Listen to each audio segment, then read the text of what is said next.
गोंय आयटीचें केंद्र जातलें. गोंयांत उद्योग हाडून तरणाट्यांक रोजगाराची संद दितले. ते संबंदात कुशळटाय विकास मंत्रालय राज्य सरकारा कडेन सुसंवाद करतले. केंद्रीय कुशळटाय विकास मंत्री राजीव चंद्रशेखरान सांगलें. गोंयांतल्या मोबायल मॅन्युफॅक्चरींग उद्देगाकय येवकार दितले. ताचें म्हणणें. 2024 जातल्या लोकसभा वेंचणुके खातीर भाजपान केपें वाठारांत प्रचाराचो नाल्ल फोडलो. भाजपाचो गोंय प्रभारी कुशळटाय विकास मंत्री राजीव चंद्रशेखरान बारशा पयली बसका घेतली. डिसेंबराच्या निमण्या दिसांनी स्किल इंडिया प्रोग्राम घडोवन हाडटले अशें आश्वासनय तेणें दिलें. आपने अभी बोला है कि मोबाइल सबसे ज्यादा बाहर हम लोग बेचते हैं करके, बाहर में मोबाइल सप्लाई करते हैं, वो गोवा में करने का ऐसा इरादा है आपका?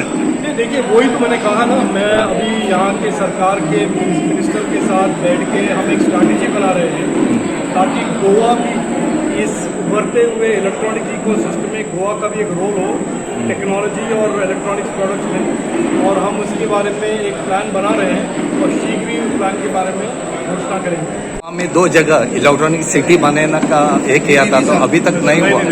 One, they have started one. The Goa state government has planned one electronic city and one is IT. Both have not successful. Your ministry have any?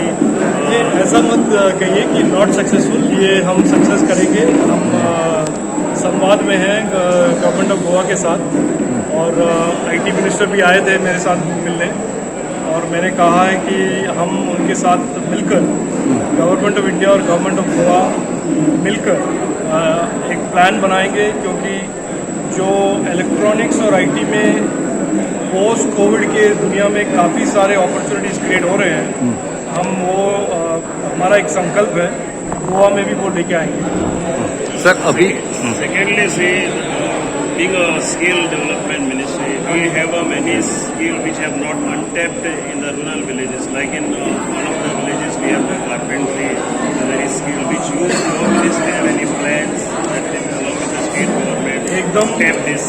बहुत इम्पोर्टेंट क्वेश्चन है, और हम दिसंबर एंड तक एक नया स्किल इंडिया प्रोग्राम लॉन्च कर रहे हैं, जो हर डिस्ट्रिक्ट और हर डिस्ट्रिक्ट में हर मंडल में अलग अलग से स्किलिंग के प्रावधान लेकर आएंगे, और जो कॉलेजेस और यूनिवर्सिटीज़ हैं वहाँ पर भी हम स्किल हब बनाएंगे, और ताकि कॉलेजेस और यूनिवर्सिटी में भी लोग आकर स्किलिंग कर सकें. सर अभी जो फिलहाल फैक्ट्रियां हैं, जो उसमें से बहुत से ज्यादा तो जॉब नहीं मिला है, उसके बारे में क्या? देखिए कोविड के टाइम पे आप सब जानते हैं, कोविड के टाइम पे काफ़ी एक डिसरप्शन हुआ था ग्लोबल सप्लाई चेन में, ग्लोबल ट्रेड में. आज जो हो रहा है कि काफ़ी सारे देश अपने फैक्ट्रीज भारत में शुरू कर रहे हैं, इलेक्ट्रॉनिक्स में, टेक्नोलॉजी में, और पिछले 3 साल में जो पूरा का पूरा FDI आया है इलेक्ट्रॉनिक्स में, वो पिछले 3 साल में आए हैं. तो काफ़ी ज़्यादा मोमेंटम है, और अब आने वाले सालों में देखेंगे कि काफ़ी बहुत बड़े अपॉर्चुनिटीज़ आएंगे हमारे युवाओं के सामने. आज भी है और ज़्यादा भी. गोवा 365 खातीर रमेश नायक राउत.